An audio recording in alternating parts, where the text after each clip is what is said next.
In all fairness to Bibi Netanyahu, who happens to be a good man, gets a little excited sometimes. But he happens to be a very good man. We've had an amazing partnership. He's been an amazing prime minister. We have a little dispute over Lebanon. I say, you can do a little softer touch, Bibi. You don't have to knock down a building every time somebody walks into it that's from Hezbollah. I think they could do better with respect to Hezbollah. I'm not saying they shouldn't protect themselves. I'm saying when two drones are shot into the desert and drop harmlessly, you don't have to knock down buildings in Beirut. They could behave better. And frankly, they could do a better job. I love them as a partner. They were terrific. But they could do a much better job with Hezbollah. On that, I don't think they're doing well.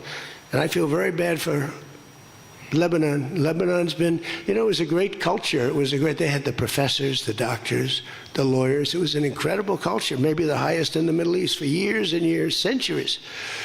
And for the last 50, 60 years, they have been just trashed. They have been living in hell. And we'll work with Israel and get it done. But I'd like to do it.